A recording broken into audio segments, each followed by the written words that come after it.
ಮೊದಲಾಗಿ ಫೆಬ್ರವರಿ 9ನೇ ತಾರೀಕಿನಂದು ನೇರವಾಗಿ ಅದೇ ತರ ಹೇಳಬೇಕಷ್ಟೇ, ಬಿಜೆಪಿಯ ನಾಯಕರುಗಳಿಂದ ಉದ್ಘಾಟನೆ ಭಾಗ್ಯವನ್ನು ಪಡೆದುಕೊಳ್ಳುತ್ತೆ ಆರೋಗ್ಯ ಕೇಂದ್ರ. ಬಟ್ ತಾವು ಹೇಳ್ತಾ ಇರ್ತೀರಾ, ಬಿಜೆಪಿ ಅವರು ಹೇಳ್ತಾ ಇದ್ದಾರೆ ಯಾವುದೇ ಶಿಷ್ಟಾಚಾರ ಉಲ್ಲಂಘನೆ ಆಗಿಲ್ಲ, ಸರಿಯಾದ ಕ್ರಮದಲ್ಲಿ ಆಗಿದೆ ಅಂತ ಹೇಳಿ. ಬಟ್ ಆರೋಗ್ಯ ಸಚಿವರ ಪ್ರಕಾರ ಇಲ್ಲ, ಇವತ್ತಿನ ಸಭೆಯಲ್ಲೂ ಕೂಡ ಅವರು ವಿವರಿಸಿರೋ ತರ ಇಲ್ಲ ಶಿಷ್ಟಾಚಾರ ಉಲ್ಲಂಘನೆ ಆಗಿದೆ ಅಂತ ಹೇಳಿ. ಬಟ್ ಏನಾಯ್ತು, ಎರಡೆರಡು ಬಾರಿ ಉದ್ಘಾಟನೆ ಮಾಡುವಂತ ಅವಶ್ಯಕತೆ ಇತ್ತಾ ಅಂತ ಹೇಳಿ? ಇದು ಕಾಂಗ್ರೆಸ್ ಸರ್ಕಾರದ ದರ್ಪದ ಪರಮಾವಧಿ ಅಂತ ಹೇಳಲಿಕ್ಕೆ ಬಯಸ್ತೀನಿ. ಯಾಕೆ ಕಳೆದ ಒಂದು 3/4 ವರ್ಷದಿಂದ ಇವರ ಸರ್ಕಾರ ಇದೆ, ಅಭಿವೃದ್ಧಿ ಶೂನ್ಯ, ಪ್ರಗತಿ ಶೂನ್ಯ, ಏನೂ ಇಲ್ಲ. ಈಗ ಜನರಿಗೆ ಏನಾದರೂ ತೋರಿಸಿ ನಂಬಿಸಬೇಕಲ್ಲ, ನಾವೇನೋ ಕಟ್ಟಿದ್ದೇವೆ ಅಂತ ಹೇಳಿ. ಅದಕ್ಕೋಸ್ಕರ ಈ ಹಿಂದಿನ ಸರ್ಕಾರಗಳು ಅಥವಾ ಯಾರ್ಯಾರೋ ಮಾಡಿದ ಸಾಧನೆಗಳನ್ನು ಇವರು ಟೇಪ್ ಕಟ್ ಮಾಡುವುದರ ಮುಖಾಂತರ ಜನರಿಗೆ ತೋರಿಸಿ, ನೋಡಿ ಇದು ನಾವು ಮಾಡಿದ್ದು ನಮ್ಮ, ಆ ರೀತಿಯ ಕ್ರೆಡಿಟ್ ಅನ್ನು ತೆಗೆದುಕೊಳ್ಳಬೇಕು ಅನ್ನೋತಕ್ಕಂಥ ಒಂದು ಹುನ್ನಾರ ಅಷ್ಟೇ. ಅದು ಎಷ್ಟರವರೆಗೆ ಅಂತ ಹೇಳಿದ್ರೆ 9ರ ಕಾರ್ಯಕ್ರಮಕ್ಕೆ ಬರ್ಲಿಕ್ಕೂ ಅವರಿಗೆ ಪುರ್ಸೊತ್ತಿಲ್ಲ. ಯಾಕಂದ್ರೆ ದಕ್ಷಿಣ ಕನ್ನಡದಲ್ಲಿ ಇರುವಂಥದ್ದು 6 MLAಗಳು MP ಗಳು ಎಲ್ಲ ಇವರೇ ಎಲ್ಲ ಬಿಜೆಪಿ ಅಲ್ವಾ. ಅದಕ್ಕೋಸ್ಕರ ಒಂದು ರೀತಿಯ ಕಡೆಗಣನೆ ಅವರ ಪಕ್ಷದಲ್ಲಿ, ಅವರ ಸರ್ಕಾರದಲ್ಲಿ ಇದೆ. ದಕ್ಷಿಣ ಕನ್ನಡ ಜಿಲ್ಲೆಗೆ ಬರಬೇಕಾದ್ರೂ ಕೂಡ ಇದೇ ದಿನೇಶ್ ಗುಂಡೂರಾವ್ ಅವರಿಗೆ ಅಷ್ಟೊಂದು ಅಸಡ್ಡೆ ಕೂಡ, ಬರಬೇಕಾ ಬೇಡವಾ, 6 ತಿಂಗಳಿಗೋ 3 ತಿಂಗಳಿಗೋ ಬಂದ್ರೆ ಸಾಕು, ಏನಾದ್ರೂ ಒಂದು ಮಂತ್ರಿ ಅಂತ ಹೇಳಿ ಮಾಡಿದಾರಲ್ಲ ಅದನ್ನು ಉಳಿಸ್ಕೊಳ್ಬೇಕಲ್ಲ, ಅದಕ್ಕೋಸ್ಕರ ಏನಾದ್ರೂ ಮಾಡಿಕೊಂಡು ಹೋಗೋದು ಅನ್ನತಕ್ಕಂಥ ಒಂದು ವಿಚಾರ. ಇಲ್ಲದಿದ್ರೆ ಎಷ್ಟು ಸತಿ ಭೇಟಿ ಕೊಟ್ಟಿದ್ದಾರೆ ಒಂದ್ಸತಿ ಲೆಕ್ಕ ಹಾಕ್ಬೋದು, ಬೆರಳೆಣಿಕೆಯಲ್ಲಿ ಲೆಕ್ಕ ಹಾಕ್ಬೋದು, ನಮ್ಮ ಜಿಲ್ಲೆಯ ಉಸ್ತುವಾರಿ ಸಚಿವರು ಅಂತ ಹೇಳಿ ನಾವು ಮಾಡಿಟ್ಟಿದ್ದೀವಿ. ಆದರೆ ಇವರಿಗೆ ಗೊತ್ತಿರಬೇಕು, ಇಷ್ಟು ವರ್ಷ ಸರ್ಕಾರ ಮಾಡಿದವರು, ಯಾವುದೇ ಒಂದು ಸರ್ಕಾರದ ಒಂದು ಕಟ್ಟಡವನ್ನು ಯಾವುದೇ ಒಂದು ಪಕ್ಷ ಉದ್ಘಾಟನೆ ಮಾಡ್ಲಿಕ್ಕೆ ಸಾಧ್ಯ ಉಂಟಾ? ಪಕ್ಷದ ಕಚೇರಿಯನ್ನು ಅಥವಾ ಪಕ್ಷದ ಏನಾದರೂ ಕೆಲಸ ಕಾರ್ಯಗಳನ್ನಾದ್ರೂ ಪಕ್ಷದವರೇ ಸೇರಿಕೊಂಡು ಮಾಡ್ತಾರೆ, ಪಕ್ಷದವರನ್ನು ಕರೀತಾರೆ, ಸರಿ. ಆದರೆ ಈ ಯಾವುದೇ ಒಂದು ಸರ್ಕಾರಿ, ನಮ್ದಲ್ಲ ಅದು, ಸರ್ಕಾರ ಕಟ್ಟಡವನ್ನು ಪಕ್ಷ ಮಾಡ್ತದೆ ಅಂತ ಹೇಳಿ ಸುಳ್ಳು ಹೇಳ್ತಾ ಇದ್ದಾರಲ್ಲ, ಅಧಿಕಾರಿಗಳ ಮೇಲೆ ಒತ್ತಡವನ್ನು ಹೇರಿ ಅವರಿಂದಲೂ ಕೂಡ ಒಂದು ಸುಳ್ಳನ್ನು ಪ್ರಭಾವ, ಅದು ಹೇಳಿದಾರಲ್ಲ ನಾವು, ಇವರು ಇದ್ದಾರೆ ಇವರ ಮೇಲ್ಗಡೆ, ಇಲ್ಲಿ ಕಿತ್ತು ಎಸಿತಾರೆ ಅವರನ್ನು, ಸತ್ಯ ಏನಾದ್ರೂ ಹೇಳಿದ್ರೆ. ಅದಕ್ಕೋಸ್ಕರ ಈ ಒಂದು ದರ್ಪ ಅಷ್ಟೊಂದು ಮೈ ತುಂಬಿಕೊಂಡಿದೆ, ಅದರ ಪರಿಣಾಮವಾಗಿ ಈ ರೀತಿಯಾಗಿ ಬೆಳವಣಿಗೆಗಳು. ಎಷ್ಟು ನೀವು ಆವಾಗಲೂ ಉಲ್ಲೇಖ ಮಾಡಿದ್ರಿ, ಪ್ರಾಥಮಿಕ ಆರೋಗ್ಯ ಕೇಂದ್ರ ಸರ್ ಅದು, ಅದನ್ನೆಲ್ಲಾದ್ರೂ ಬೀಗ ಜಡ್ದು ಅದರ ಎಲ್ಲವನ್ನು ನಿಲ್ಲಿಸಿಕೊಂಡು ಜನರಿಗೆ ಬಾಧ್ಯತೆಯನ್ನು ಕೊಟ್ಟುಕೊಂಡು ನಾನೊಂದು ರಿಬನ್ ಕಟ್ ಮಾಡಬೇಕು, ಅದನ್ನು ಫೋಟೋ ಹಾಕೊಂಡು ಮೀಡಿಯಾದಲ್ಲಿ ಮತ್ತು ಪ್ರಚಾರ ಪಡಿಬೇಕು ಅನ್ನೋ ದೃಷ್ಟಿಯಲ್ಲಿ ಈ ರೀತಿ ಈ ಮಟ್ಟಕ್ಕಿಳಿಯುತ್ತಲ್ವಾ, ಇದಕ್ಕೆ ಏನ್ ಹೇಳ್ತೀರಿ?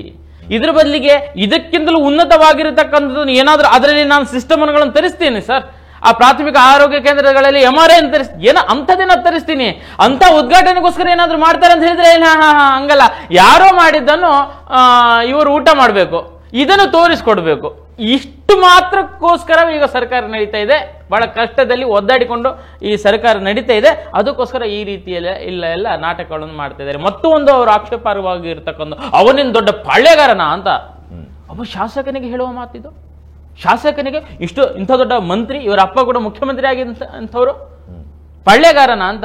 ಅದಕ್ಕೆ ದಿಟ್ಟವಾದ ಉತ್ತರವನ್ನು ವೇದವ್ಯಾಸ ಕಾಮತರು ಕೊಟ್ಟಿದ್ದಾರೆ. ನಾನು ನಿಮ್ಮ ಇಂಥ ಕ್ರಿಟಿಕ್ಸ್ಗಳಿಗೆಲ್ಲ ನಾನು ಉತ್ತರ ಕೊಡ್ಲಿಕ್ಕೆ ಹೋಗೋದಿಲ್ಲ, ಆದ್ರೆ ನನ್ನ ಕ್ಷೇತ್ರದ ಜನಕ್ಕೆ ನಾನು ಕಾವಲುಗಾರ ಅಂತ ಖಂಡಿತ ಹೌದು ಅಂತ ಹೇಳಿದ್ದಾನೆ.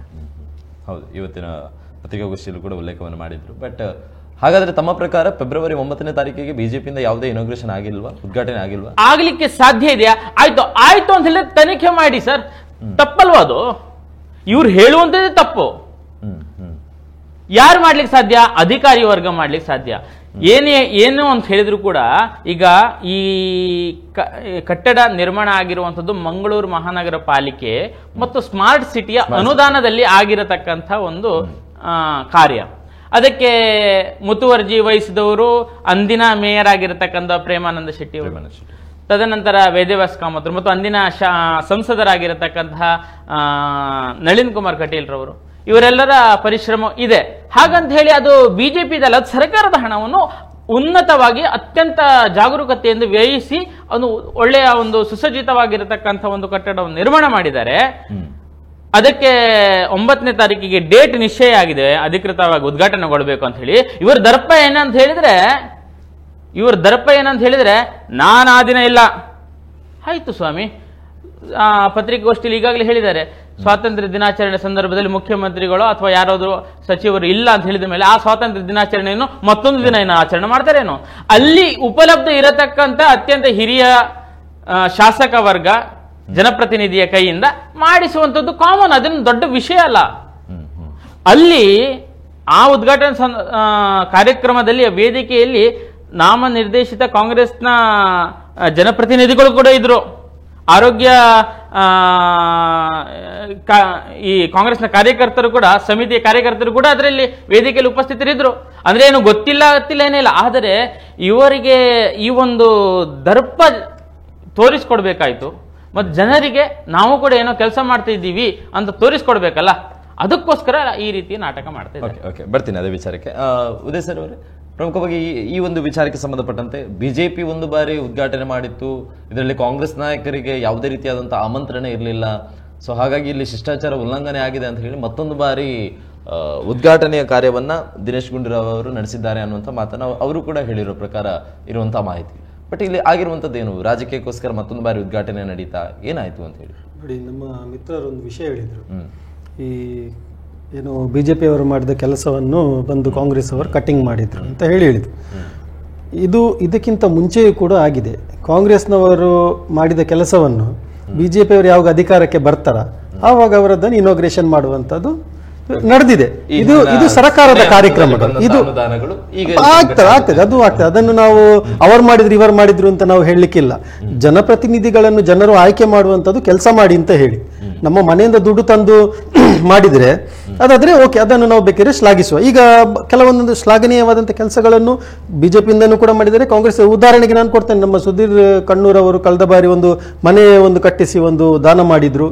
ಅದಕ್ಕೆ ಯಾರು ಆಕ್ಷೇಪ ಏನು ಮಾಡಿಲ್ಲ, ಒಳ್ಳೆ ಕೆಲಸ ಮಾಡಿದ್ರು. ಅದಕ್ಕೆ ಎಲ್ಲದು ನಮ್ಮ ಉಸ್ತುವಾರಿ ಸಚಿವರು ಬಂದು ಹೇಳಿದ್ರು, ಮಾತಾಡಿದ್ರ, ಅದು ಅವರ ದುಡ್ಡಿನಿಂದ ಅವರು ಮಾಡಿಕೊಡು, ಒಳ್ಳೆಯ ಕೆಲಸ, ಅದನ್ನು ನಾವು ಶ್ಲಾಘಿಸ್ತೇವೆ, ಅದನ್ನು ನಾವು ಅಭಿನಂದಿಸ್ತೇವೆ. ಅಂಥದ್ದು ಕೆಲಸ ಮತ್ತಷ್ಟು ಮಾಡಲಿ ಅವರು. ಆದರೆ ಇಲ್ಲಿ ಏನಾಯ್ತು ಅಂತ ಹೇಳಿದರೆ, ಒಂದು ಶಿಷ್ಟಾಚಾರದ ಉಲ್ಲಂಘನೆ ಆಗಿದೆ, ಪ್ರೋಟೋಕಾಲ್ ಇಂಪೀಚ್ಮೆಂಟ್ ಆಗಿದೆ. ನೋಡಿ, ಇದರಲ್ಲಿ ನಾವು ಕೆಲವೊಂದು ಅಂಶಗಳನ್ನು ನಾವು ಏನು ನೋಡ್ಬೇಕಂತ ಹೇಳಿದರೆ, ನೋಡಿ, ಮೊದಲನೇಗೆ ಆದದ್ದು ಅದೇ ನೀವೇ ಹೇಳಿದಿರಿ, ಮೊದಲನೇಗೆ ಆದದ್ದು BJP ಅವರು ಇನಾಗ್ರೇಷನ್ ಮಾಡಿದ್ರು. ಎರಡನೇದ್ದು ಕಾಂಗ್ರೆಸ್ ಇದೆಲ್ಲ, ಅದು ಜಿಲ್ಲಾಡಳಿತದಿಂದ ಆದಂಥ ಇನಾಗ್ರೇಷನ್ ಅದು. ಓಕೆ, ನೋಡಿ, ಇಲ್ಲಿ ಏನಾಗಿದೆ ಅಂತ ಹೇಳಿದರೆ, ನೀವು ಮತ್ತೊಂದು ವಿಷಯ ಹೇಳಿದ್ರಿ, ನೀವು ಕ್ರೆಡಿಟ್ ಪಾಲಿಟಿಕ್ಸ್ ಅಂತ ವಿಷಯ ಹೇಳಿದ್ರಿ. ಇಲ್ಲಿ ಕ್ರೆಡಿಟ್ ಪಾಲಿಟಿಕ್ಸ್ ಒಂದು ನಡೆದಿದೆ. ಯಾಕಂತ ಹೇಳಿದರೆ, ಈಗ ಸದ್ಯದಲ್ಲಿ ಈಗ ಇನ್ನು ಕಾರ್ಪೊರೇಷನ್ ಎಲೆಕ್ಷನ್ ಬರಲಿಕ್ಕಿದೆ. ಆದ್ರಿಂದ ಎಲ್ಲ ತರಾತುರಿಯಲ್ಲಿ ಏನೇನು ಆಗ್ತದೆ ಎಲ್ಲವನ್ನು ನಾವು ಈಗ ಮಾಡಿ ಮುಗಿಸಬೇಕು. 27ಕ್ಕೆ ಟರ್ಮ್ ಮುಗೀತದೆ, ಆಮೇಲೆ ಇನ್ನು ನಮ್ಗೆ ಏನು ಮಾಡ್ಲಿಕ್ಕೆ ಆಗಲ್ಲ, ಆದಷ್ಟು ಬೇಗ ಇದನ್ನೆಲ್ಲ ಮಾಡಿ ಮುಗಿಸ್ಬೇಕು. ಇನ್ನು ಎಷ್ಟೋ ಹಲವು ಕೆಲಸಗಳು, ಅಪೂರ್ಣವಾದಂಥ ಕೆಲಸಗಳನ್ನು ಕೂಡ ಇನ್ನೂ ಕೂಡ ಮಾಡಲಿಕ್ಕೆ ಇದೆ, ಇನ್ನು ನಾವು ಮುಂದಿನ ದಿನಗಳಲ್ಲಿ ನೋಡಲಿಕ್ಕೆ ಇದ್ದೇವೆ. ಆದ್ರಿಂದ ಇದು ಏನಾಗ್ತದೆ ಅಂತ ಹೇಳಿದ್ರೆ, ಇದು ಇಲ್ಲಿಯ BJP ನಾಯಕರ ಒಂದು ಗಿಮಿಕ್ ಮಾತ್ರ ಅಲ್ಲ. ಇದು ನೀವು ಬಹುಶಃ ನಾವು ಏನು ಹೇಳ್ತಾರೆ, ಈ ಮೊನ್ನೆ ಲೋಕಸಭಾ ಎಲೆಕ್ಷನ್ ನಡೆಯಿತು, ಅದರಲ್ಲಿ ಏನಾದರೂ ಒಂದು ಅಡ್ವಾಂಟೇಜ್ ಬೇಕಲ್ಲ, ಅದಕ್ಕೆ ರಾಮ ಮಂದಿರದ ಒಂದು ಅಯೋಧ್ಯೆ ಇನಾಗ್ರೇಷನ್ ಅನ್ನೊಂದು ಅಪೂರ್ಣವಾದ ದೇವಸ್ಥಾನವನ್ನು ಸಹ ಇನಾಗ್ರೇಷನ್ ಮಾಡಿದ್ರು, ಅದರ ಕ್ರೆಡಿಟ್ ತಗೊಂಡು ಅವ್ರು ವಿನ್ ಆದ್ರು. ಸೊ ಅದೇ ರೀತಿಯಾದಂಥ ಕೆಲಸಗಳನ್ನು ಇಲ್ಲಿಯೂ ಕೂಡ ಇವರು ಮಾಡ್ತಾ ಇದ್ದಾರೆ. ಮತ್ತೆ ಇದರಲ್ಲಿ ಕ್ರೆಡಿಟ್ ಪಾಲಿಟಿಕ್ಸ್ ಒಂದು, ನೀವು ಹೇಳಿದ ಹಾಗೆ BJP ಅವರಿಗೆ ಆದಷ್ಟು ಈಗ ಇದರಲ್ಲಿ ನೆಕ್ಸ್ಟ್ ಬರುವ ಕಾರ್ಪೊರೇಷನ್ ಎಲೆಕ್ಷನ್ ಅಲ್ಲಿ ಸ್ವಲ್ಪ ಅಡ್ವಾಂಟೇಜ್ ಸಿಗಬೇಕು ಅಂತ ಹೇಳಿ. ಮತ್ತೆ ಇನ್ನೊಂದು ಎಂತ ಹೇಳಿದ್ರೆ, ಇಲ್ಲಿ ಕ್ರೆಡಿಟ್ ಪಾಲಿಟಿಕ್ಸ್ ಮಾತ್ರ ಅಲ್ಲ, ಇದರಲ್ಲಿ ಒಂದು BJP ಅವರ ಒಳಗಿನ ಒಂದು ಕುರ್ಚಿ ಪಾಲಿಟಿಕ್ಸ್ ಕೂಡ ಇದೆ. ಯಾಕಂತ ಹೇಳಿದ್ರೆ, ಇದರಲ್ಲಿ ಇವಾಗ ಬಹುಶಃ ನೀವು ಇವತ್ತಿನ ಒಂದು ತ್ರೈಮಾಸಿಕ KDB ಸಭೆಯಲ್ಲಿ ನೋಡಿದ್ದಿರ್ಬೋದು. ಪಾಪ ನಮ್ಮ ಶಾಸಕರು ವೇದೋಸ್ ಕಾಮತ್ರವರು ಬಹಳ ಒಂದು ವೀರಾವೇಶದಿಂದ, ಒಂದು ಆಕ್ರೋಶಭರಿತವಾಗಿ, ಒಂದು ಅಸಹಾಯಕತೆಯನ್ನು ಹೊರಗೆ ಹಾಕಿದ ರೀತಿಯಲ್ಲಿ ಒಂದು ಮಾತಾಡ್ತಿದ್ರು. ಪಾಪ ಒಳಗಿಂದೊಳಗೆ ತುಂಬಾ ಅಳ್ತಾ ಇದ್ರು, ಬಟ್ ಅವರು ಅದು ಅಸಹಾಯಕತೆಯನ್ನು ಒಂದು ಹೊರಗೆ ಹಾಕ್ಬೇಕಲ್ಲ ಈಗಾದ್ರೆ. ಯಾಕಂತ ಹೇಳಿ ನೋಡಿ, ಈಗ ಮುಂದಿನ ಸಲ ಅವರಿಗೆ ಟಿಕೆಟ್ ಸಿಗ್ತದ ಇಲ್ವಾ ಅಂತ ಹೇಳಿ ಅವರಿಗೆ ಒಂದು ಕನ್ಫರ್ಮ್ ಇಲ್ಲ, ಸ್ವಲ್ಪ ಭಯದ ವಾತಾವರಣ ಉಂಟು ಅವರಿಗೂ ಕೂಡ. ಸೊ ಈ ತರದ ಏನಾದರೂ ಒಂದು ಗಿಮಿಕ್ಗಳನ್ನು ಮಾಡಿದ್ರೆ, ಸೊ ಮುಂದಿನಗೆ ಒಂದು ಒಳ್ಳೆ ರೀತಿಯ ಪರ್ಫಾರ್ಮೆನ್ಸ್ ಈಗ ಕೊಟ್ಟರೆ ಮುಂದಿನಕ್ಕೆ ನಮಗೆ ಒಂದು ಬಲಪಡಿಸ್ಬೋದಲ್ಲ ಅಂತಹ ಒಂದು ಇದು ಕೂಡ ಇದೆ. ಮತ್ತೆ ಇನ್ವಿಟೇಷನ್ ಬಂದಿಲ್ಲ, ಇನ್ವಿಟೇಷನ್ ವಿಚಾರವಾಗಿ ಸಹ ಇವತ್ತು ಸಭೆಯಲ್ಲಿ ನಡೆದ, ಬಹುಶಃ ನೋಡಿದಿರ್ಬೋದು, ಇದೆಲ್ಲ ಓಪನ್ ಆಗಿದೆ. ಇದರಲ್ಲಿ ನೋಡಿ, ನಮ್ಮ ಉಸ್ತುವಾರಿ ಸಚಿವರು ಬಹುಶಃ ಒಂದು ನೋಟದಲ್ಲಿ ನೋಡ್ಲಿಕ್ಕೆ ಹೋದರೆ, ಮೇಲ್ನೋಟಕ್ಕೆ ನೋಡ್ಲಿಕ್ಕೆ ಹೋದರೆ, ನಮ್ಮ ಶಾಸಕರ ಮಾನಮರ್ಯಾದೆ ಉಳಿಸಿದ್ರು ಅಂತ ಹೇಳ್ಬೇಕು. ಇವತ್ತು ಕೆಲವೊಂದೊಂದು ವಿಚಾರಗಳನ್ನು ಅವರು ಮಾತಾಡ್ತಾ ಇದ್ರು, ಬಹಳ ಬಾಲಿಶವಾಗಿ ಮಾತಾಡ್ತಾ ಇದ್ರು. ಅಲ್ಲಿ ನನಗೆ ಯಾರೋ ಒಬ್ರು ಬಂದ್ರು, ಮನೆಯಲ್ಲಿ ಇನ್ವಿಟೇಷನ್ ಇಟ್ಟೋದ್ರು, ನನಗೆ ಹೇಳಲಿಲ್ಲ ಅಂತ ಹೇಳಿದ್ರು. ಇನ್ವಿಟೇಷನ್ ಎಲ್ಲಿ ಪ್ರಿಂಟ್ ಆಗಿದೆ ಅಂತ ಹೇಳಿ ಕಮಿಷನರ್ ಸಾಹೇಬ್ರ ಹತ್ರ ಕೇಳುವಾಗ ಕಮಿಷನರ್ ಹೇಳ್ತಾರೆ ಇಲ್ಲ ನನ್ಗೆ ಗೊತ್ತಿಲ್ಲ ಅಂತ ಹೇಳ್ತಾರೆ. ಇದೆಲ್ಲ ರೆಕಾರ್ಡ್ ಲೈವ್ ಇರುವಂತಹದ್ದು. ಓಕೆ, ಮತ್ತೆ ಅದರ ಯಾವುದು ಸ್ಮಾರ್ಟ್ ಸಿಟಿ ಯಾರಪ್ಪ ಸ್ಮಾರ್ಟ್ ಸಿಟಿ ಯಾರಪ್ಪ ಅವರು ನಮಗೆ ಗೊತ್ತಿಲ್ಲ ಅಂತ. ಹಾಗಾದ್ರೆ ಪ್ರಿಂಟ್ ಆಗದ ಇನ್ವಿಟೇಷನ್ ಶಾಸಕರ ಮನೆಗೆ ಹೇಗೆ ಹೋಯಿತು? ಒಂದು ಪ್ರಶ್ನೆ. ಇದನ್ನೆಲ್ಲ ಇವರು ಕೇಳ್ಬೋದಿತ್ತು, ಕೇಳಿದರೆ ಇದು ಪ್ರಶ್ನೆ. ಅದು ಮಾತ್ರ ಅಲ್ಲ, ನೋಡಿ ಮತ್ತು ಕೂಡ ನಾನು ಹೇಳ್ತೇನೆ, ಶಾಸಕರು ಸಿಕ್ಕಿ ಬೀಳ್ತಿದ್ರು, ಸುಳ್ಳೇ ಹೇಳ್ತಿದ್ರು ಅಕ್ರಾಸ್ ದಿ ಮೀಟಿಂಗ್, ಮತ್ತು ಕೂಡ ಸಿಕ್ಕಿ ಬೀಳ್ತಿದ್ರು. ಓಕೆ, ಇವರ ಮನೆಗೆ ಯಾರೊಬ್ರು ಇನ್ವಿಟೇಷನ್ ಕೊಟ್ಟು ಇಟ್ಟು ಹೋಗಿದ್ದಾರೆ ಅಂತ ಹೇಳಿದ್ರು. ಅದು ಸ್ವಾಮಿ, ಅದು ಶಾಸಕರ ಮನೆ ಸ್ವಾಮಿ, ಒಂದು CC ಕ್ಯಾಮೆರಾ ಇರಲ್ವಾ? ನಾಳೆ ಶಾಸಕರ ಮನೆಗೆ ಹೋಗಿ ಯಾರು ಬೇಕಾದ್ರೆ ಈಗನೇ ಬಾಂಬ್ ಇಟ್ಟು ಬರ್ಬೋದಲ್ಲ ಸ್ವಾಮಿ? ಸೊ ಇದನ್ನೆಲ್ಲ ನಾವು CCTV ಫುಟೇಜ್ ಇದನ್ನೆಲ್ಲ ತೆಗೆದ್ರೆ ಉಂಟಲ್ಲ, ಇದು ಸತ್ಯಾಂಶ ಹೊರಗೆ ಬೀಳ್ತದೆ. ಇದು ಸುಮ್ಮನೆ ಒಂದು ಏನು ಪೊಲಿಟಿಕಲ್ ಗಿಮಿಕ್ ಇದೆಲ್ಲ. ಆದ್ರಿಂದ ಇದನ್ನು ನಮ್ಮ ಉಸ್ತುವಾರಿ ಸಚಿವರು ಏನು ಅಷ್ಟೇನೊಂದು ಸೀರಿಯಸ್ ಆಗ್ತದೆ. ಆಮೇಲೆ ಮತ್ತೆ ನಮ್ಮ ಬಂಟ್ವಾಳದ ಶಾಸಕರು ನಮ್ಮ ಇವರು ಕೂಡ ಎದ್ದು ಅದಕ್ಕೆ ಸಮಜಾಯಿಸಿ ಕೊಟ್ಟರು, ಇದನ್ನು ಇಲ್ಲಿಗೆ ಬಿಟ್ಟು ಬಿಡಿ, ಇದೆಲ್ಲ ಮಾಡಬೇಡಿ. ಯಾಕಂದ್ರೆ ಪಾಪ ಅವರಿಗೂ ಗೊತ್ತಿದೆ ಇವರು ಏನೋ ಒಂದು ಪಾಪ ಹಾರಾಡ್ತಾ ಚೀರಾಡ್ತಿದ್ದಾರೆ, ಇದನ್ನು ನಿಲ್ಲಿಸಿ ಅಂತ ಅವರಿಗೂ ಕೂಡ ಸಮಾಧಾನ ಮಾಡಿದ್ರು, ವೇದಸ್ ಕಾಮತರಿಗೂ ಕೂಡ. ಸೊ ಹಾಗೆ ಇದರಲ್ಲಿ ಯಾವುದೇ ರೀತಿಯಾದಂತಹ ಎಂತ ಹೇಳ್ತಾರೆ, ನಮ್ಮ ಕಡೆಯಿಂದ ಯಾವುದೇ ರೀತಿಯಾದ ಪೊಲಿಟಿಕ್ಸ್ ನಡೀಲಿಲ್ಲ. ಶಿಷ್ಟಾಚಾರ ಪ್ರಕಾರ ಅಲ್ಲಿ ಒಂದು ಉಸ್ತುವಾರಿ ಸಚಿವರು ಇರ್ತಾರೆ ಜಿಲ್ಲೆಗೆ, ಅವರು ಬರಬೇಕು. ಯಾಕಂತ ಹೇಳಿದ್ರೆ ನೋಡಿ, ಇದರಲ್ಲಿ ಏನು ಹೇಳ್ತಾರೆ, ಸ್ಮಾರ್ಟ್ ಸಿಟಿದು ಇನ್ವಾಲ್ವ್ ಇದೆ, ಮತ್ತೆ ಕಾರ್ಪೊರೇಷನ್ ಇನ್ವಾಲ್ವ್ ಇದೆ. ಸ್ಮಾರ್ಟ್ ಸಿಟಿಗೆ ದುಡ್ಡು ಅಂತ ಹೇಳಿದ್ರೆ ಅದಕ್ಕೆ ದುಡ್ಡು ರಾಜ್ಯ ಸರ್ಕಾರದಿಂದ ಕೂಡ ಹೋಗಿರ್ತದೆ. ಸೊ ರಾಜ್ಯ ಸರ್ಕಾರದಿಂದ ಹೋಗಿದ್ದಾಗ ಸರ್ಕಾರದ ಪ್ರತಿನಿಧಿಗಳು ಇರಬೇಕಾಗ್ತದೆ ಅಲ್ಲಿ. ಸೊ ಹಾಗೆ ಅಷ್ಟೇ ಮಾಡಿದ್ದು ವಿನಃ ಇದರಲ್ಲಿ ಬೇರೆ ಎಂಥದಿಲ್ಲ. ಸಣ್ಣ ವಿಚಾರವನ್ನು ಇವರು ಕೆರೆದು ದೊಡ್ಡದಾಗಿ ಮಾಡಿದ್ರು. ಮತ್ತೆ ಇದು ಏನು ಹೇಳ್ತಾರೆ, ಈ ತರದ ಒಂದು ಪ್ರವೃತ್ತಿ ಮುಂದಿನ ದಿನಗಳಲ್ಲಿ ಬರಬಾರ್ದು. ಅದಕ್ಕೋಸ್ಕರ ಅದರಲ್ಲಿ ಕ್ಲಿಯರ್ ಆಗಿ ಗೊತ್ತಾಗ್ತದೆ. ಯಾಕಂದ್ರೆ ಅವರು ಮಾತಾಡ್ತಿರುವಾಗ ನಮ್ಮ ಐವನ್ ಸಾಹೇಬ್ರು ಕೂಡ ಎದ್ದು ಅವರಿಗೆ ಹೇಳಲಿಕ್ಕೆ ಪ್ರಯತ್ನ ಪಟ್ಟರು. ಅವಾಗ ಅವರಿಗೆ ಕೂಡ ಹೇಳ್ತಿದ್ರು, ನೀವು ನಿಮ್ಮ ಮಿನಿಸ್ಟರ್ ಆಗೋರು, ನೀವು ನಿಮ್ಮದ್ದು ನೋಡ್ಕೊಳ್ಳಿ, ಹಾಗೆ ನೀವು ಹಾಗೆ ಮಾತಾಡಿ. ಪಾಪ ಅವರಿಗೆ ಹೇಗೆ ಅಂತ ಹೇಳಿದ್ರಿ, ಇವರಿಗೆ ಮಿನಿಸ್ಟರ್ ಆಗ್ತಾರೋ ಬಿಡ್ತಾರೋ ಗೊತ್ತಿಲ್ಲ, ಬಟ್ ಬರುವ ಸರಿಗೆ ಕಾಮತ್ ಸಾಹೇಬ್ರಿಗೆ ಟಿಕೆಟ್ ಸಿಗ್ತದ ಇಲ್ವಾ ಅಂತ ಹೇಳಿ ಅವರಿಗೇನೆ ಗ್ಯಾರಂಟಿ ಇಲ್ಲ. ಅದಕ್ಕೋಸ್ಕರ ಇಷ್ಟೆಲ್ಲ ಗಿಮಿಕ್ಗಳನ್ನು ಮಾಡಿ ಏನೋ ಒಂದು ಕವರ್ ಅಪ್ ಮಾಡ್ಲಿಕ್ಕೆ ಪ್ಲಾನ್ ಮಾಡ್ತಿದ್ದಾರೆ. ಈಗ ಪ್ರಮುಖವಾಗಿ ಶಿಷ್ಟಾಚಾರ ಉಲ್ಲಂಘನೆ ಆಗಿದೆಯೋ ಆಗಿಲ್ವೋ ಗೊತ್ತಿಲ್ಲ, ನೋಡೋಣ, ಅದು ಚರ್ಚೆ ನೋಡಿ. ಇದು ಮೇಲ್ನೋಟಕ್ಕೆ ಹೇಗೆ ಕಾಣ್ತಿದೆ ಅಂತ ಹೇಳಿದ್ರೆ, ನೋಡಿ ಎಲ್ಲ ಅಲ್ಲಿ ಅಧಿಕಾರಿಗಳೆಲ್ಲ ಇದ್ರು. ಓಕೆ, ಅವರ ಹತ್ರ ಎಲ್ಲ ಇದ್ದು ಕೇಳುವಾಗ ಅವರು ಹೇಳ್ತಾರೆ, ಇಲ್ಲ ನಮ್ಗೆ ಗೊತ್ತಿಲ್ಲ ಅಂತ ಹೇಳಿ ಹೇಳ್ತಿದ್ದಾರೆ. ಇದು ಏನೋ ಒಂದು ಗಾದೆ ಇದೆಯಲ್ಲ, ಎಂಥದ್ದು, ಕೋತಿ ಬೆಣ್ಣೆ ತಿಂದು ಮೇಕೆ ಮೂತಿಗೆ ಹಚ್ಚಿತು ಅಂತ ಹೇಳ್ತಾರಲ್ಲ. ಸೊ ಇದನ್ನೆಲ್ಲ ಇವರು ಅಧಿಕಾರಿಗಳ ಮೇಲೆ ಹಾಕ್ಲಿಕ್ಕೆ ಪ್ರಯತ್ನ ಪಡ್ತಿದ್ದಾರೋ ಏನೋದ್ರೆ ನನ್ನ ಒಂದು, ನಾನು ಪಕ್ಷದ ವಕ್ತಾರನಾಗಿದ್ದರಿಂದ ನಾನು ಆ ರೀತಿಯಾಗಿ ಊಹಿಸಬೇಕಾಗ್ತದೆ. ತನಿಖೆ ನಡೆಸಬೇಕು ಅಂತ ಹೇಳಿದ್ರೆ ತನಿಖೆ ನಡೀಲಿ. ಬಹುಶಃ ಇದನ್ನ ಅವರು ಬಿಟ್ಟಿದ್ದಾರೆ. ಇದನ್ನು ಯಾರು, ಎರಡು ಪಕ್ಷದವರು, ಉಸ್ತುವಾರಿ ಸಚಿವರು ಬಿಟ್ಟಿದ್ದಾರೆ, ಮತ್ತೆ ರಾಜೇಶ್ ನಾಯ್ಕ ಅವರು ಕೂಡ ಮಧ್ಯಸ್ಥಿಕೆ ವಹಿಸಿ ಇದನ್ನು ಬಿಟ್ಟು ಬಿಡುವ, ಇಲ್ಲಿಗೆ ಇದು ಮುಂದೆ ಆಗೋದು ಬೇಡ ಅಂತೇಳಿ ಅಲ್ಲಿಗೆ ಮುಗಿಸಿ ಬಿಟ್ಟಿದ್ದಾರೆ. ಆದ್ರೆ ಇದನ್ನು ಹಠ ಹಿಡಿದು ನಮ್ಮ ಉಸ್ತುವಾರಿ ಸಚಿವರು ಏನಾದ್ರು ಒಂದ್ ಕೈ ನೋಡಬೇಡ ಅಂತ ಹೇಳ್ತಿದ್ರೆ ಪಾಪ ಅಲ್ಲಿ ವೇದಸ್ ಕಾಮತರು ನಾಚಿಕೆ ಇಡ್ತಿದ್ರು. ಬಟ್ ಇಲ್ಲಿ ಒಂದು ಕೈ ನೋಡಿದ್ದಾರೆ ಅಂತ ಅನಿಸ್ತಾ ಇಲ್ಲ ಕಾಂಗ್ರೆಸ್ನವರು. ಯಾಕಂತ ಹೇಳಿದ್ರೆ ನೋಡಿ, ನಮಗೆ ಉದ್ಘಾಟನೆಗೊಂಡಂತಹ ಒಂದು ಆರೋಗ್ಯ ಕೇಂದ್ರವನ್ನ ಶಿಷ್ಟಾಚಾರ ಅನ್ನುವಂತಹ ಒಂದು ಅಂಶವನ್ನ ಇಟ್ಟುಕೊಂಡು ಬೀಗ ಜಡಿಯುವಂತ ಅವಶ್ಯಕತೆ ಇತ್ತ? ಅಂದ್ರೆ ಅಲ್ಲಿಗೆ ಅಷ್ಟು ಜನ ಬಡ ರೋಗಿಗಳು ಬರ್ತಾ ಇದ್ರು, ಅದರ ವಿಜುವಲ್ಸ್ಗಳು ಕೂಡ ಇದೆ, ಎಷ್ಟೋ ಪ್ರಾಣಿಗಳನ್ನ ಆ ಒಂದು ಆರೋಗ್ಯ ಕೇಂದ್ರಕ್ಕೆ ತರ್ತಾ ಇದ್ರು. ಬರೀ ಈ ತರದ ಒಂದು ಸನ್ನಿವೇಶ ಬಹುಶಃ ನಿಮ್ಮ ಗಮನಕ್ಕೆ ತರ್ತೇವೆ. ಬಾಗಲಕೋಟೆಯಲ್ಲೂ ಕೂಡ ನಡೆದಿತ್ತು. ಅಲ್ಲಿಗೆ ಆಗಿನ ಬಿಜೆಪಿಯ ಉಸ್ತುವಾರಿ ಸಚಿವರಿಗೆ ಬರ್ಲಿಕ್ಕೆ ಆಗ್ಲಿಲ್ಲ ಅಂತ ಹೇಳಿ, ಅಂದ್ರೆ ಅವರು ಪ್ರೋಟೋಕಾಲ್ ಪ್ರಕಾರ ಅವರದಲ್ಲಿ ಇತ್ತು, ಆ ದಿವಸ ಬರ್ಬೇಕಿತ್ತು, ಅವರಿಗೆ ಬರ್ಲಿಕ್ಕೆ ಆಗ್ಲಿಲ್ಲ ಅಂತ ಹೇಳಿ ಆಮೇಲೆ ಅದು ಇನಾಗ್ರೇಷನ್ ಮಾಡಿಲ್ಲ. ಆದ್ರೆ ಆಲ್ಮೋಸ್ಟ್ ಅಲ್ಲಿಗೆ ಆ ದಿನ ಪೇಷಂಟ್ಸ್ ಎಲ್ಲ ಬಂದಿದ್ರು, ಮತ್ತೆ ಇನಾಗ್ರೇಷನ್ ಆಗಿಲ್ಲ ಅಂತ ಹೇಳಿ ಅವರನ್ನು ವಾಪಸ್ ಕಳಿಸಿದ್ದಾರೆ. ಸೊ ಇಂಥದ್ದು ಕೆಲವು ವಿಚಾರಗಳು ನಡೆದಿದೆ. ಆದ್ರೆ ಮತ್ತೊಂದು, ಈಗ ನೀವು ಹೇಳಿದ್ರೆ ಅಲ್ಲಿ ಬಂದವರಿಗೆ ಅನಾನುಕೂಲ ಆಗಿದೆ, ಖಂಡಿತ ಎಸ್, ಅದಕ್ಕೆ ಆ ತರದ ಅನಾನುಕೂಲ ಆಗಬಾರ್ದಿತ್ತು. ಮುಂದಿನ ದಿನಗಳಲ್ಲಿ ಈ ತರದ ಒಂದು ಎಕ್ಸಾಂಪಲ್ ಅನ್ನು ಸೆಟ್ ಮಾಡದೇ ಇದ್ರೆ ಮುಂದೆ ಬೇರೆಯವರು ಮಾಡ್ತಾರೆ. ಬಹುಶಃ ನಾಳೆ ನೋಡಿ, ಈಗ ಸರ್ಕಾರ, ನಾವೇನು ಲೈಫ್ ಲಾಂಗ್ ಕಾಂಗ್ರೆಸ್ ಪಕ್ಷ ಏನು ಆಡಳಿತ ನಡೆಸಲಿಕ್ಕೆ ಬಂದವರಲ್ಲ. ಬರುವ ಟರ್ಮಿನಲ್ಲಿ ಬಿಜೆಪಿ ಕೂಡ ಬರಬಹುದು. ಆವಾಗ ನಾವು ಪಕ್ಷದವರು ಹೋಗಿ ಮಾಡಿದ್ರೆ ಆಗ್ತದಾ? ಆಗುದಿಲ್ಲ. ಸೊ ಒಂದು ಎಕ್ಸಾಂಪಲ್ ಸೆಟ್ ಮಾಡಬೇಕಾಗ್ತದೆ. ಸೊ ಅದಕ್ಕೋಸ್ಕರ ಇದು ಮಾಡಿರುವಂತದ್ದು. ಅರುಣ್ ಸರ್, ಪ್ರಮುಖವಾಗಿ ಈ ವಿಚಾರವನ್ನು ಗಮನಿಸೋದಾದ್ರೆ, ಈಗ ಶಿಷ್ಟಾಚಾರ ಉಲ್ಲಂಘನೆ ಆಗಿದೆ ಅಂತ ಹೇಳಿ ಸನ್ಮಾನ್ಯ ಉಸ್ತುವಾರಿ ಸಚಿವರಿಗೆ ಅನಿಸಿದರೆ, ಹೀಗೆ ಬಹಳಷ್ಟು ಸರ್ಕಾರಿ ಕಾರ್ಯಕ್ರಮಗಳಲ್ಲಿ ಒಬ್ಬೊಬ್ಬರ ಇಬ್ಬಿಬ್ಬರ ಹೆಸರು ಬಿಟ್ಟು ಹೋಗುವುದುಂಟು ಇನ್ವಿಟೇಷನ್ ನಲ್ಲಿ. ತದನಂತರ ಏನಾಗುತ್ತೆ, ಪುನಃ ಇನ್ನೊಂದ್ಸತಿ ಉದ್ಘಾಟನೆ ಮಾಡುವುದಿಲ್ಲ. ಇನ್ವಿಟೇಷನ್ ಬಿಟ್ಟು ಹೋದ್ರೆ ಇಲ್ಲೆಲ್ಲ ಆಗಿದೆ, ಪ್ರಕ್ರಿಯೆಗಳು ಆಗಿದೆ. ಅವಾಗ ಏನಾಗುತ್ತೆ, ಅಲ್ಲಿ ಶಿಷ್ಟಾಚಾರ ಉಲ್ಲಂಘನೆ ಆಗಿದೆ ಅಂದ್ರೆ ಇನ್ನೊಂದ್ಸತಿ ಉದ್ಘಾಟನೆ ಮಾಡುದಿಲ್ಲ. ಅದನ್ನು ಅವರಿಗೆ ಕಾರಣ ಬತಾವ ನೋಟಿಸ್, ಶೋಕಾಸ್ ನೋಟಿಸ್ ಅನ್ನು ಕಳಿಸ್ತಾರೆ ಸಂಬಂಧಪಟ್ಟ ಅಧಿಕಾರಿಗಳಿಗೆ. ಈಗಾಗಲೇ ಏನು ನೀವು ಉದ್ಘಾಟನೆ ಆಗಿದೆಯಲ್ಲ, ಅದು ಯಾವ ರೀತಿಯಲ್ಲಿ ಆಯ್ತು, ಯಾವ ಹಂತದಲ್ಲಿ ಆಯ್ತು, ಅದರ ನೋಟಿಫಿಕೇಶನ್ ಯಾವಾಗ ಕಳಿಸಿದ್ರಿ, ಯಾವಾಗ ಅದನ್ನು ಜಾರಿ ಮಾಡಿದ್ರಿ, ಅದರ ಕಂಪ್ಲೀಷನ್ ಸರ್ಟಿಫಿಕೇಟ್ ಬಂದ ಮೇಲೆ ಯಾವಾಗ ಏನೇನಾಯ್ತು, ಎಲ್ಲಿ ಯಾವ ಸಭೆಯಲ್ಲಿ ನಿರ್ಣಯ ಆಯ್ತು, ಇದನ್ನು ತನಿಖೆಗೆ ಹಚ್ಚಬೇಕಿತ್ತು. 9ನೇ ತಾರೀಕಿಗೆ ಅಷ್ಟೊಂದು ದೊಡ್ಡ ಒಂದು ಸಮಾವೇಶ ಆಯ್ತು. ಅಲ್ಲಿ ಟೆಂಟ್ ಇರಬಹುದು, ಮೈಕ ಇರಬಹುದು, ಅಥವಾ ತಿಂಡಿ ಅಥವಾ ಪ್ರಸಾದ ವ್ಯವಸ್ಥೆ ಏನೇ ಇರಬಹುದು, ಅದು ಉದ್ಘಾಟನೆಗೆ ಬೇಕಾದ ವ್ಯವಸ್ಥೆಗಳೆಲ್ಲ ಬಂತು ಅಂತ ಹೇಳಿದ್ರೆ ನಮ್ಮ ಸರ್ಕಾರ ನಡೆಸುವವರಿಗೆ ಗೊತ್ತೇ ಇಲ್ವೇನೋ ಇದೆಲ್ಲ? ಇವ್ರಿಗೆ ಗೊತ್ತೇ ಇಲ್ವಾ? ಆ ಅಧಿಕಾರಿಗಳನ್ನೆದ್ದು ನನಗೆ ಗೊತ್ತಿಲ್ಲ ಹೇಳ್ತಾರ್ರಿ, ನಾಳೆ ತೆಗೆದು ಹಾಕ್ತಾರೆ.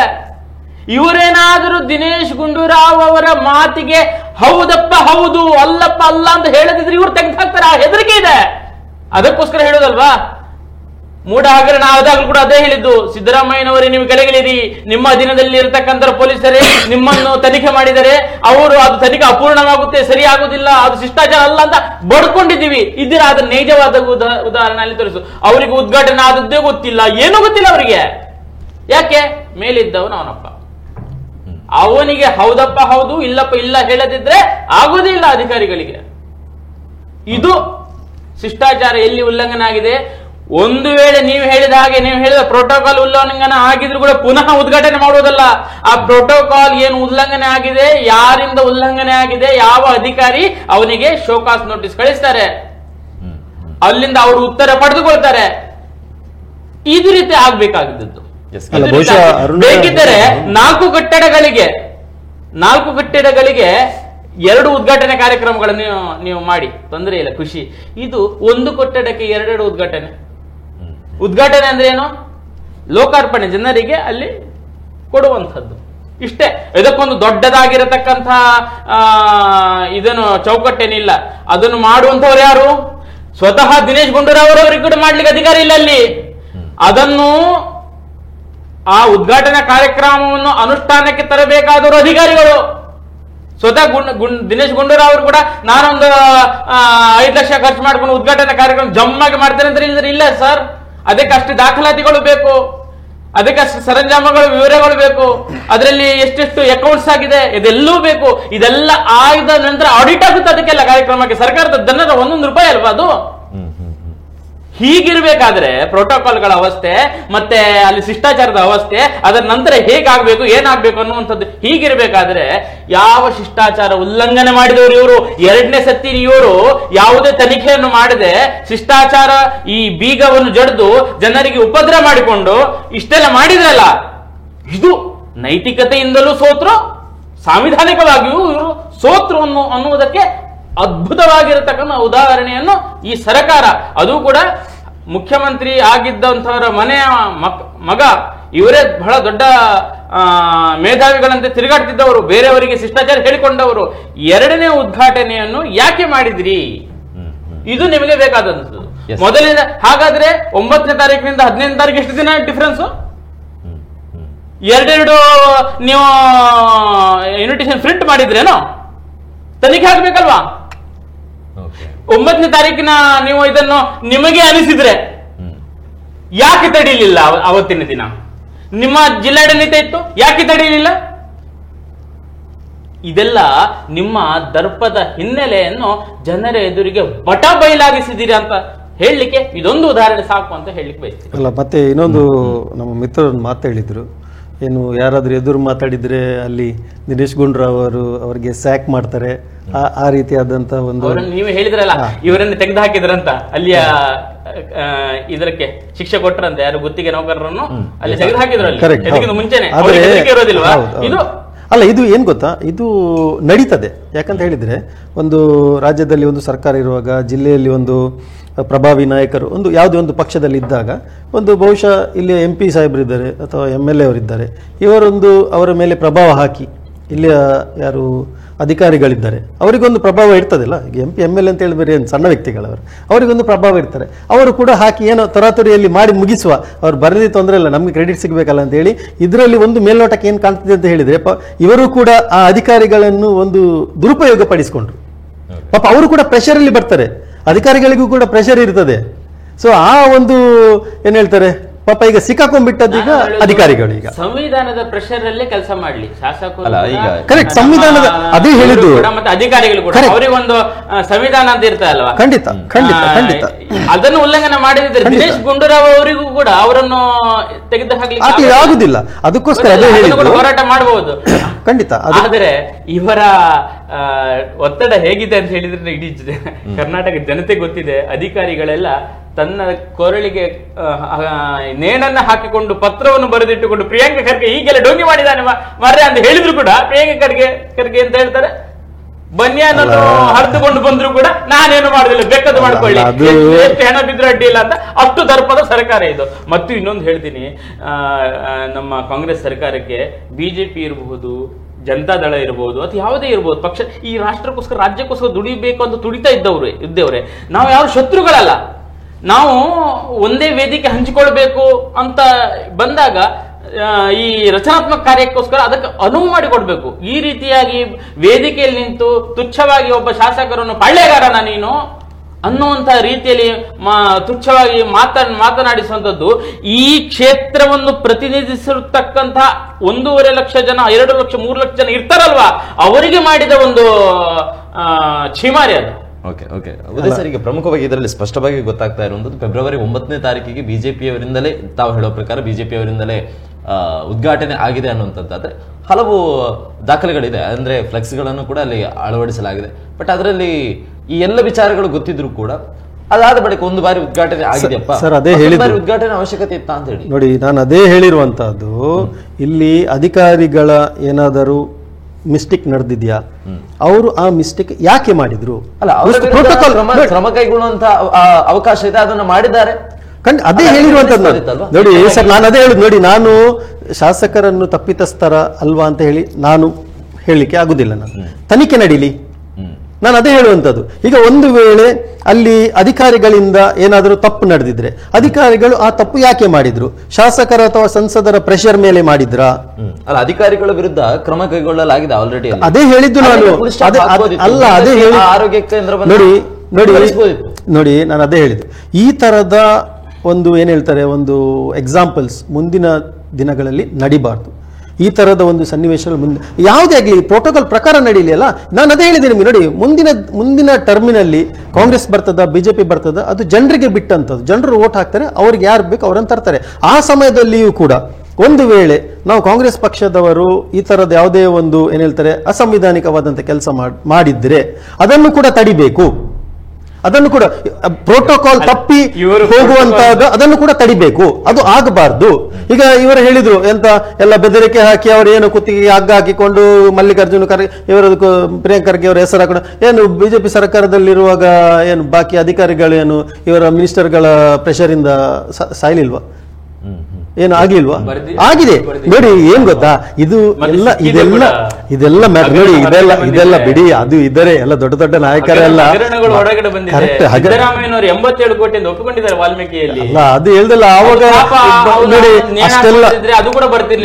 ಅಷ್ಟೆಲ್ಲ ಇಲ್ಲದ ಇವರು ಶುದ್ಧ ಹಸ್ತಾರ ಆಗ್ತಿದ್ರೆ ನೆಕ್ಸ್ಟ್ ಟೈಮ್ಗೆ ಕೂಡ ಬಿಜೆಪಿ ಬರ್ಬೇಕಿತ್ತಲ್ಲ, ಯಾಕೆ ಬರ್ಲಿಲ್ಲ? ಶುದ್ಧ ಹಸ್ತಾರ ಅದೆಲ್ಲ ಬರಬಾರ್ದು. ಇಲ್ಲ ಇಲ್ಲ, ನಾನು ಅದಕ್ಕೆ ಹೇಳಿದ್ದೆ. ಅಲ್ಲ, ಸಂವಿಧಾನ ಅದೇ ಅದಕ್ಕೆ ನಮ್ಮ ಶಾಸಕರಿಗೂ ಕೂಡ ಇರಬೇಕಿತ್ತು ಅಂತ ಹೇಳ್ಬೇಕಿತ್ತು. ಅದನ್ನ ನೋಡಿ, ಅದೇ ಕರೆಕ್ಟ್. ಈಗ ನೋಡಿ, ಶಾಸಕರು ಅಲ್ಲಿ ಬಂದು ಅಷ್ಟೆಲ್ಲ ಚೀರಾಡಿದ್ರು, ಹಾರಾಡಿದ್ರು, ಎಲ್ಲ ಅಷ್ಟೆಲ್ಲ ಮಾಡುವ ಅಗತ್ಯ ಇತ್ತ? ಮಾನ್ಯ ಉಸ್ತುವಾರಿ ಸಚಿವರುಗಳೇ ಹೀಗೆ ಆಗಿದೆ ನೋಡಿ, ಸಭೆಗೆ ಬರುವಾಗ ಒಂದು ಇನೋಟೇಷನ್ ಇಟ್ಕೊಂಡು ಬರ್ ನೋಡಿ, ಇದು ನನಗೆ ಬಂದಿರೋ ಇನೋಟೇಷನ್, ಇದರ ಬಗ್ಗೆ ತನಿಖೆ ಮಾಡಿ ಅಂತ ಹೇಳಿದ್ರೆ ಇನೋಟೇಷನ್ ಕೂಡ ಇಟ್ಕೊಂಡು ಬರಲಿಲ್ಲ. ಅಟ್ಲೀಸ್ಟ್ ಇನೋಟೇಷನ್ ಇಟ್ಕೊಂಡು ಬರ್ತೀವಿ ನೋಡಿ. ಅವರು ಹೇಳಿದ್ರು, ಮತ್ತೆ ಕೂಡ ಹೇಳಿದ್ರು ನೋಡಿ, ನೀವು ನಮ್ಮನ್ನು ರಕ್ಷಿಸಬೇಕು, ಯಾರು ಉಸ್ತುವಾರಿ ಸಚಿವರುಗಳು, ನೀವು ನಮ್ಮನ್ನು you should be safeguard for me, you should safe me. ಈ ನನಗೆ ಹಿಂಗೆ ಆಗಿದೆ ಗೊತ್ತಿಲ್ಲ, ನಾವು ಅದನ್ನು ಹೇಳುದಲ್ಲ, ಯಾವುದು ನೇರ ನಾವು ಅವರ ಮೇಲೆ ಅಪವಾದ ಹೊರಿಸುವುದಲ್ಲ, ಶಾಸಕರ ಮೇಲೆ ಅಪವಾದ ತಪ್ಪು ನಡೆದಿದೆಯಾ ತನಿಖೆ ಮಾಡಲಿ, ಆಗ್ಲಿ, ಎಲ್ಲ ಗೊತ್ತಾಗ್ತದೆಲ್ಲ ವಿಷಯ ಕೂಡ. ಮತ್ತೆ ಈಗ ಇವರು ಹೇಳಿದ್ರು ಎಲ್ಲ ಪ್ರೆಷರ್ ಅಲ್ಲಿ ನೋಡಿ, ಇದು ಸರ್ವೇ ಸಾಮಾನ್ಯ ಎಲ್ರಿಗೂ ಗೊತ್ತಿರುವಂತ ವಿಚಾರವೇ. ಕಾಂಗ್ರೆಸ್ ಲೀಡರ್ಸ್ಗಳು ಪ್ರೆಷರ್ ಹಾಕ್ತಾರೆ, ಬಿಜೆಪಿ ಲೀಡರ್ಸ್ಗಳು ಪ್ರೆಷರ್ ಹಾಕ್ತಾರೆ, ಎಂತೆಂತೋ ಮಾಡ್ತಾರೆ. ಅಧಿಕಾರಿಗಳು ಕಡೆಗೆ ಅನುಭವಿಸುವುದು ಅವರು, ಕಡೆಗೆ ಅನುಭವಿಸುವುದು ಅವರು. ಇವಾಗ ಶಿಸ್ತು ಪ್ರೋಟೋಕಾಲ್ ಬಗ್ಗೆ ಹೇಳಿದವರು ಇವತ್ತು ಆ ಮೊನ್ನೆ ಆ ಉದ್ಘಾಟನೆ ಕಾರ್ಯಕ್ರಮದಲ್ಲಿ ಪ್ರೋಟೋಕಾಲ್ನಲ್ಲಿ ಪ್ರಕಾರ ಇನ್ವಿಟೇಷನ್ ಅಲ್ಲಿ ಇದ್ದವರು ಮಾತ್ರ ವೇದಿಕೆಯಲ್ಲಿ ಇರಬೇಕಿತ್ತು. ಇವರ ಕಾರ್ಯಕರ್ತರಿದ್ರು, ಇವರು ಬೇಕಾದಾಗ ನಡೆಸ್ಕೊಂಡ್ರು. ಅದೇ ಹೇಳಿದಲ್ಲ, ಕ್ರೆಡಿಟ್ ಕಾಂಗ್ರೆಸ್ ಮಾಡಿದಂತ ಬೇಕು ಅಂದ್ರೆ ಇದು ಶಿಸ್ತಿನ ಉಲ್ಲಂಘನೆ ಅಲ್ವಾ? ನಾನು ಹಾಗಂತ ಈಗಂತ ಹೇಳೋದಿಲ್ಲ, ಎಲ್ಲರ ಸಹಕಾರ ಇದೆ. ಆದ್ರೆ ಪ್ರೋಟೋಕಾಲ್ ಪ್ರೋಟೋಕಾಲ್ ಪ್ರೋಟೋಕಾಲ್ ಅಂತ ಹೇಳಿ ಅಷ್ಟು ಕೆಡಿಪಿ ಸಭೆಯಲ್ಲಿ ಅದೆಲ್ಲ ಹೇಳಿದ್ರಲ್ಲ, ಇವರು ಮಾಡಿದ್ದೇನು ನೋಡಿ, ಅದಕ್ಕೂ ಮಾಡಿದ್ದು ಕೂಡ ಅನಧಿಕೃತವಾಗಿರತಕ್ಕಂತಹ ಇನ್ನೊಂದು ಕಾರ್ಯಕ್ರಮ. ಅನಧಿಕೃತ ಬಿಡಿ, ಇನ್ನೊಂದು ಉದ್ಘಾಟನೆ ಕಾರ್ಯಕ್ರಮಕ್ಕೆ ಏನಾದ್ರೂ ಮತ್ತೊಂದು ಕಟ್ಟಡ ಉದ್ಘಾಟನೆ ಆಗಿದೆ ಇಲ್ಲ, ಅದೇ ಕಟ್ಟಡವನ್ನು ಇಲ್ಲ, ನಾ ಹೇಳ್ತೀನಿ ಅದಕ್ಕೂ ಉತ್ತರ ಕೊಡ್ತೀನಿ. ಒಂದು ವೇಳೆ ಅರುಣಣ್ಣ, ಒಂದು ವೇಳೆ ನಮ್ಮ ಪಕ್ಷದವರು ಅದರಲ್ಲಿ ಅನಧಿಕೃತ ಆಗಿ ನಡೆದಿದ್ದು ಹಾಗೆ ಏನಾದ್ರೂ ಅಂದ್ರೆ, ಒಂದು ವೇಳೆ if it is found serious guilt, ಖಂಡಿತವಾಗಿಯೂ ಪಕ್ಷ ಅವರ ವಿರುದ್ಧ ಕೂಡ ಶಿಸ್ತಿನ ಕ್ರಮ ಕೈಗೊಳ್ತದೆ. ಎಸ್, ಇಬ್ಬರಿಗೂ ಕೂಡ ಧನ್ಯವಾದಗಳು ಸರ್ ಇಷ್ಟೊತ್ತು ಭಾಗವಹಿಸಿರೋದಕ್ಕೆ. ಎಸ್, ಪ್ರಮುಖವಾಗಿ ಈ ವಿಚಾರಕ್ಕೆ ಸಂಬಂಧಪಟ್ಟಂತೆ, ಇದು ಕರಾವಳಿಗೆ ಸಂಬಂಧಪಟ್ಟಂತ ಮೊದಲ ವಿಚಾರ. ನಮ್ಮ TV, the pulse of coastal Karnataka.